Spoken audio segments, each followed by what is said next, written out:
अब बच्चे आ जाओ नोट नंबर 4 में। नोट नंबर 4 को थोड़ा ध्यान से देखो, ये थोड़ा सा कंफ्यूजिंग है। सबसे पहले ये सिंबल की बात कर रहे हैं, इसको हम लोग ऐसे लिखा ना हमने, इसका मतलब क्या होता है, फॉर ऑल। ई को, कैपिटल ई को पलट के लिख दिया, इसका क्या मतलब होता है, देयर एग्जिस्ट। ठीक है, तो जैसे कि अगर मान लो हमने क्या लिखा, ऐसे हमने लिखा, इसका एग्जाम्पल देख लो। जैसे हमने लिखा कि there exist x such that, there exists as x such that x square is equal to 9। अगर ऐसे लिखा हो तो इसको हम क्या रीड करेंगे, इसको क्या रीड करेंगे, देयर एग्जिस्ट x, मतलब एक ऐसा x एग्जिस्ट करता है, such that x square is equal to 9। तो ये एक ट्रू स्टेटमेंट है, बोल रहा है ना कि कम से कम एक ऐसा x एग्जिस्ट करता है जिसका स्क्वायर ले लो तो वो 9 हो जाएगा। तो हमें पता है कि ऐसे तो 2x एग्जिस्ट करते हैं। ठीक है, एक तो -3 का स्क्वायर ले लोगे तो वो भी 9 आ जाएगा, एंड 3 का स्क्वायर ले लोगे तो वो भी 9 आ जाएगा। ठीक है, तो ये हमारे दो सिंबल्स हो गए। तीसरा हमारा क्या होता है, इम्प्लाइज डैट। थर्ड में क्या होता है, ऐसे करके एरो लगाते, इसे हम क्या बोलते हैं, इम्प्लाइज डैट।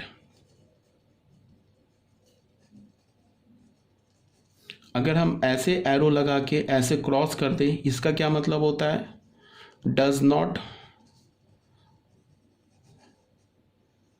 Implies that.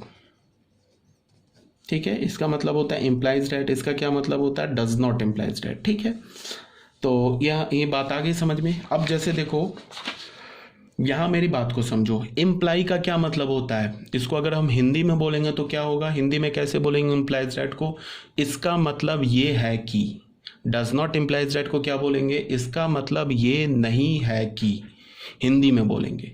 ठीक है, क्यों बोलेंगे, क्योंकि हमें अगर इंग्लिश जो वर्ड होता है ना, हम लोग को का जो ब्रेन है ना, चाहे तुम कुछ भी कर लो, कितने भी इंग्लिश बोल लो, बट हमारा जो ब्रेन है वो हिंदी ही समझता है।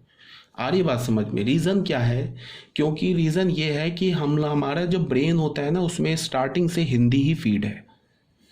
अब तुमको अजीब लगेगा कि ये पता नहीं सर क्या बोल रहे हैं। देखो होता क्या है, जो मदर लैंग्वेज होती है ना, मदर लैंग्वेज, वो चाहे तुम कुछ भी कर लो, जैसे तुम एक नया लैपटॉप खरीदते हो ना, तो लैपटॉप में जो फर्स्ट सॉफ्टवेयर होता है ना, उसका जो हार्ड डिस्क होता है, जैसे कि तुम्हारा मदरबोर्ड होता है, हार्ड डिस्क प्रोसेसर होता है, वो जो पहली बार प्रोसेसर और हार्ड डिस्क लगता है ना, वो उस लैपटॉप के लिए लाइफ टाइम काम आता है। मतलब क्या है, जो मदरबोर्ड होता है, उस मदरबोर्ड में तुम नया नया सॉफ्टवेयर डालते जाओ तो सबको रीड करेगा। उसी तरह से हम जितने लैंग्वेज सीखेंगे, सारा लैंग्वेज हम समझ लेंगे, बट जो उसमें स्टार्टिंग का जो सॉफ्टवेयर होता है वही उसका ओरिजिनल सॉफ्टवेयर होता है। मीन्स क्या है कि हिंदी में अगर आप इंग्लिश बोलो, ठीक है, बट हिंदी में अगर उसको तुम ट्रांसलेट करोगे ना, तो एक अच्छी अंडरस्टैंडिंग हो जाती है।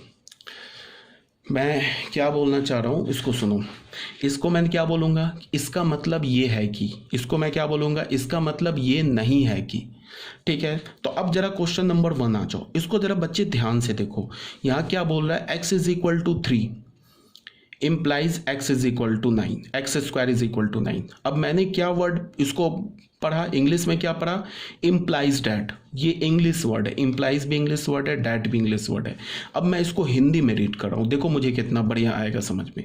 मैंने बोला कि x is equal to 3, x अगर 3 के इक्वल है तो इसका मतलब ये है कि एक्स स्क्वायर 9 के इक्वल है। तो अब जैसे ही मैंने बोला कि x अगर 3 के इक्वल है, इसका मतलब ये है कि एक्स स्क्वायर 9 के इक्वल है, तो ये बिल्कुल ट्रू स्टेटमेंट है। ठीक है, अगर x 3 के इक्वल है तो उसका स्क्वायर लोगे, कोई भी नंबर है अगर वो 3 है तो उसका स्क्वायर 9 के इक्वल होगा, तो ये ट्रू हो गया, कोई प्रॉब्लम नहीं।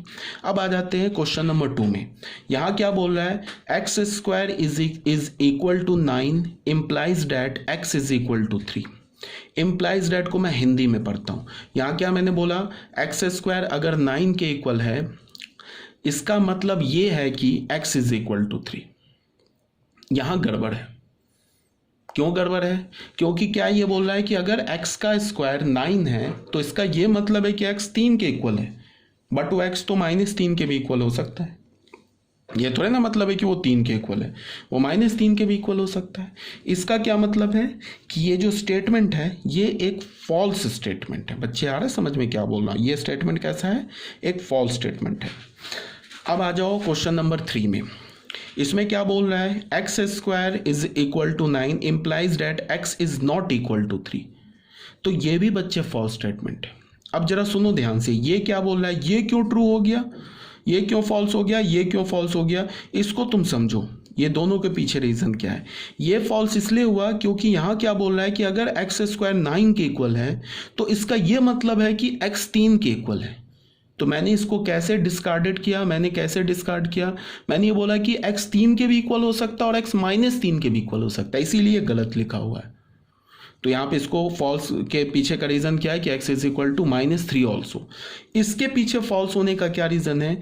ये बोलता है कि अगर एक्स स्क्वायर 9 है, this implies that x is not equal to 3। ये तो साफ साफ गलत बोल रहा है। इसका मतलब है कि एक्स स्क्वायर 9 है तो x 3 के इक्वल नहीं है। तो ये तो साफ साफ गलत है, बिकॉज x 3 के भी इक्वल है और x -3 के भी इक्वल है। ये तो मना कर रहा है कि x 3 के इक्वल नहीं है। तो इसका मतलब क्या है कि ये भी फॉल्स है। ठीक है, नहीं, हमारा क्वेश्चन नंबर 3 भी हो गया।